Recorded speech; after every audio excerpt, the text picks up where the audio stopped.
Bueno, muy bien, continuamos con este tema especial que estamos abordando hoy en La Otra Cara. Estamos hablando de bullying, de violencia, y ya estamos con Cristina Díaz, ministro de Educación del Gobierno de la provincia de San Juan, y el agradecimiento, no tanto a la directora de la niñez como a la ministra por haber venido, aunque algunos otros del gobierno no quieren venir a este programa, no sé por qué, pero bueno. Nosotros nos apersonamos al ministerio, hablamos con la ministro y hoy está acá, por lo cual le agradezco muchísimo haber venido. No, por favor. Ministro, ¿cómo se ve esto desde el ministerio, teniendo en cuenta de la realidad de los docentes que tienen que padecer lo que pasó la semana pasada, de los gabinetes psicopedagógicos que dicen estar trabajando, usted me lo confirmará, desde la comunidad educativa toda? ¿Cómo lo están viendo y qué análisis hacen de este tema? Bueno, para nosotros más que un objeto de análisis es un tema de preocupación y de ocupación desde el año 2004, cuando comenzamos a trabajar el programa de convivencia, que luego se relacionó con un programa de mediación que venimos desarrollando en el Ministerio. ¿Y por qué abordamos desde el comienzo de la gestión este tema? Porque éramos conscientes de que nos enfrentábamos a un conjunto de factores que seguramente iban a desembocar en algunos hechos violentos. Factores tales como una discontinuidad, veníamos de atravesar años muy difíciles para el sistema educativo, con una discontinuidad en el servicio educativo, con un, discúlpeme la expresión, un relajamiento en las relaciones institucionales, producto de años en que habíamos tenido 70 días de clase como ciclo lectivo, sí. Porque nos planteábamos el desafío de que el servicio educativo se extendiera a niños y jóvenes a los que todavía no llegaba, y una serie de cuestiones también en los procesos de marginalidad y de empobrecimiento de la población. Aunque ha habido una férrea voluntad por revertirlos, no se revierten mágicamente.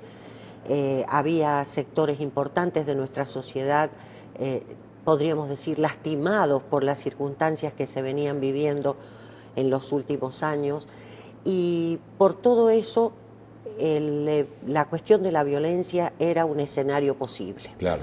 Empezamos a trabajar con el programa de prevención de convivencia, ante la necesidad de que las escuelas, sobre todo las escuelas secundarias, se replantearan lo que se llamaban regímenes de convivencia escolar, que en realidad no eran otra cosa que una imitación de un régimen de disciplina que existía en el país desde la década del 50 y que por supuesto ya resultaba absolutamente anacrónico y aplicado en forma desigual entre una institución y otra.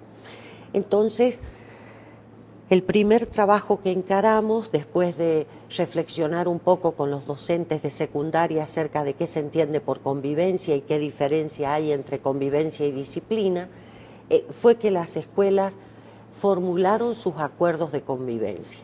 Esos acuerdos, con sus debilidades, como todo trabajo inicial, como toda experiencia inicial, fueron acompañados por equipos de los gabinetes psicopedagógicos, y luego cuando se recibieron esos acuerdos en el ministerio, se les hizo un tiempo de aplicación y ahora estamos nuevamente en el tema de la evaluación.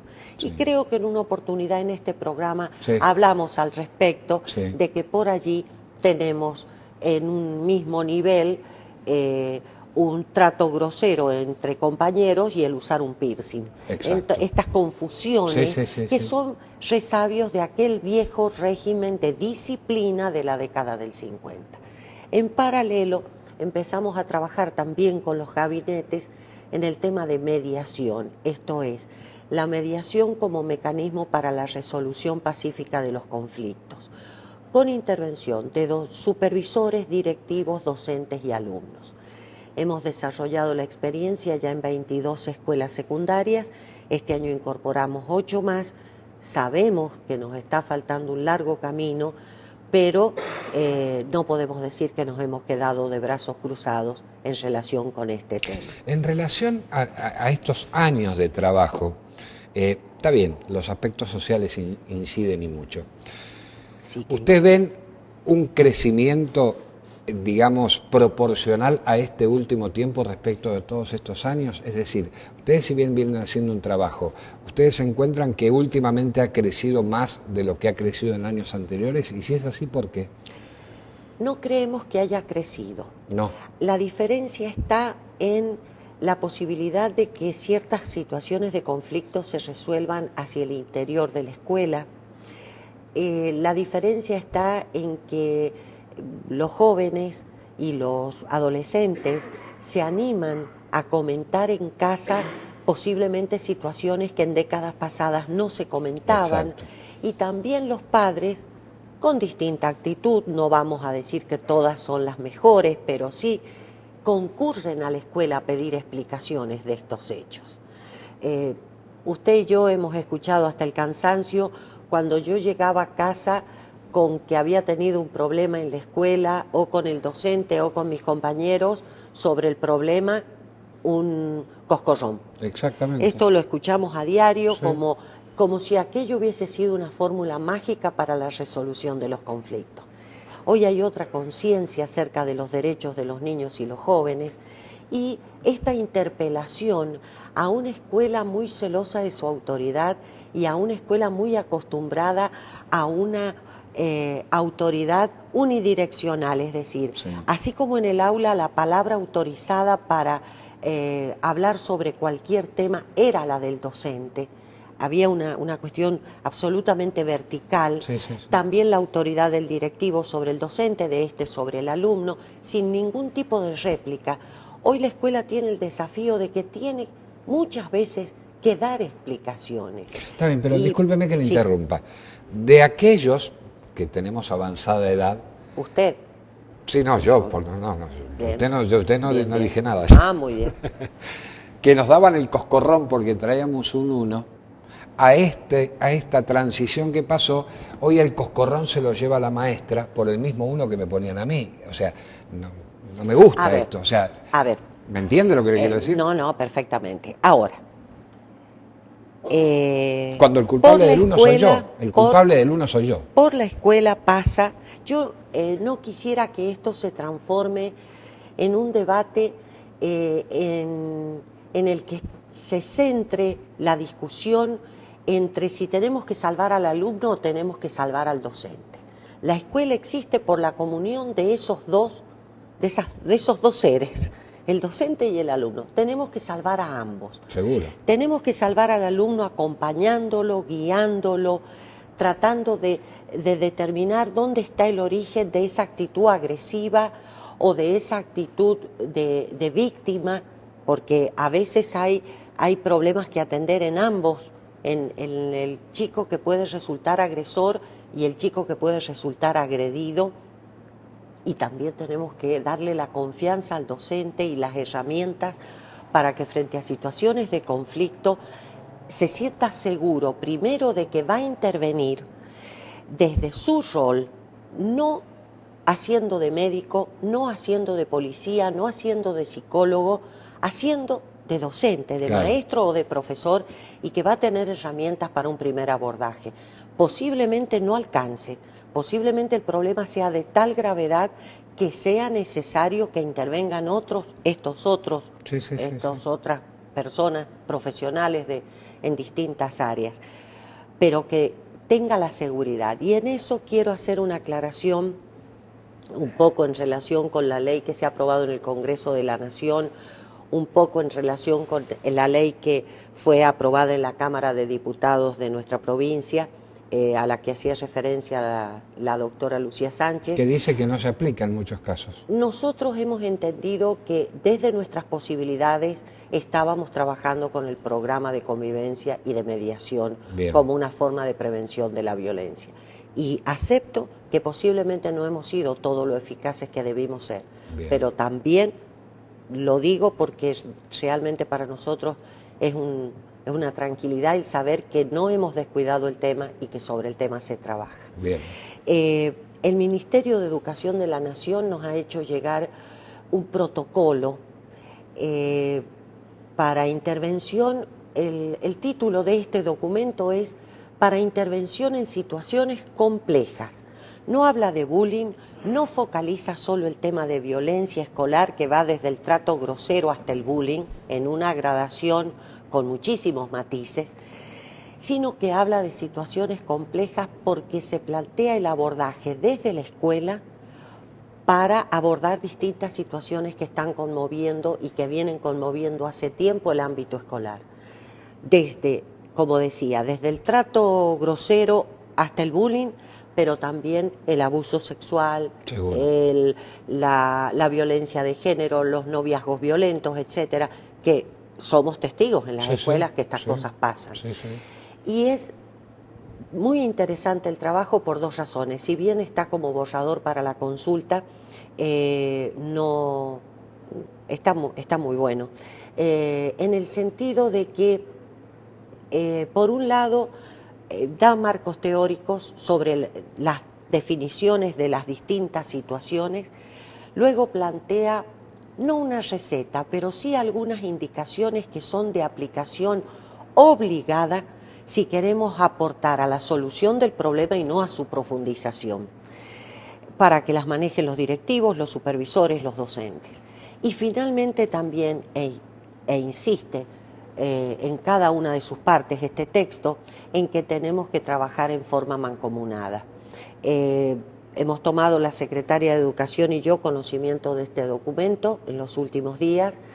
Lo vamos a someter a consideración del equipo técnico de gabinetes, de los directores de área, pero también me voy a permitir mandar una copia a la Dirección de Niñez, Adolescencia y Familia del Ministerio de Desarrollo Humano, también a los jueces de menores, y si les interesa a la Cámara de Diputados, a la Comisión de Educación, porque es muy importante, por un lado, que entre todos veamos qué parte nos toca de esto. Obvio. Y segundo, porque el docente no está obligado a ser, como decía, ni psicólogo, ni médico, ni policía, ni juez. Es docente, ni más ni menos que eso. ¿Y cómo se soluciona, para terminar, si el docente no está para controlar un exceso de conducta, pero está en la escuela? ¿Quién controla el exceso de conducta? No, es que sí está para controlarlo. Está primero para prevenirlo desde su rol y está para intervenir. Ahí en este protocolo queda muy claro, el adulto debe intervenir. Muy bien. No podemos mirar para otro lado. ¿Y si, debe intervenir.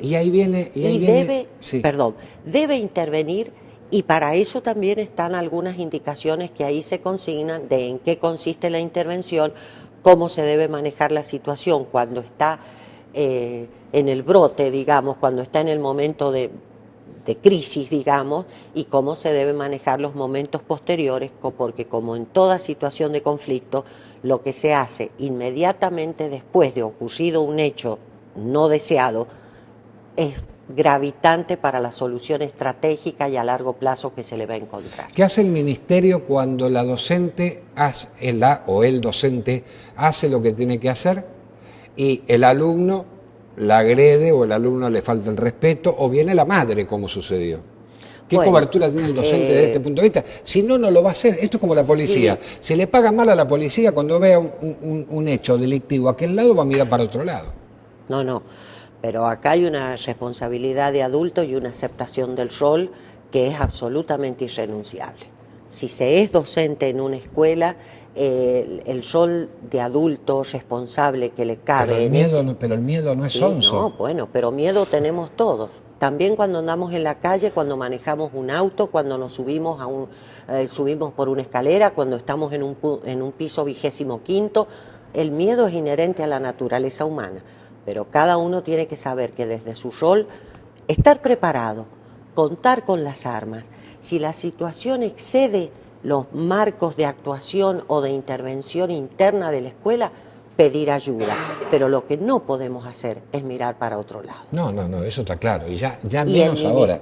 Y el ministerio, lo que lamento es que a partir de un hecho que no es general, porque este hecho de violencia que se ha suscitado en la escuela Paso de Valle Hermoso es realmente lamentable y bueno, de una gravedad inusitada, pero esto no quiere decir que en las escuelas estemos en una verdadera batalla campal, que todos los chicos deban ser demonizados. No, no, no, que totalmente. no, me parece que en la mayoría del tiempo de las escuelas la relación es normal, con las particularidades de nuestra época, con una forma de trato que no fue la que nosotros nos dispensamos con nuestros compañeros. Está bien, pero la realidad es que hay que ayornarse a otra realidad. Seguramente, pero dentro de todo y teniendo en cuenta que por las escuelas de San Juan pasa casi toda la niñez y la adolescencia sanjuanina cada día de la semana, podemos decir que estas situaciones son más bien aisladas. Me satisface que estén preocupados. Creo que reconocer, como dijo recién la licenciada Meglioli, reconocer el problema ya es un avance importante. Creo que no hay que mirar para otro lado, creo que esto es concreto y me satisface haber escuchado tanto a la licenciada Meglioli como usted como ministro de que están preocupados en el tema. Ojalá que aborden la solución rápidamente, porque creo que esto, lejos de entrar en meseta, va increciendo y tengo miedo que crezca más. De todas formas, a mí me tranquiliza el hecho de que nos estamos ocupando, repito, seguro, tal vez no a la altura y con la dimensión que tendríamos que haberlo hecho ya, hago la autocrítica que corresponde, pero nos estamos ocupando, no es un tema que hemos descuidado y también en pos de ser sinceros tenemos que admitir que por más que nos reunamos alrededor de una mesa, por más que nos pongamos de acuerdo, por más que salgamos a terreno a querer solucionar, hay una cantidad de situaciones imprevisibles, imponderables, que se vienen produciendo en el seno de la sociedad desde tiempos y seguirán lamentablemente pasando. ¿Me permite una reflexión? Sí. Sobre pocas cosas hay tanta pauta y están tan claras las normas como con respecto al tránsito. Sin embargo, todavía no podemos evitar que haya la cantidad de muertes que hay y de accidentes con severas consecuencias casi todos los días de la semana. Ministro, muchas gracias. Gracias.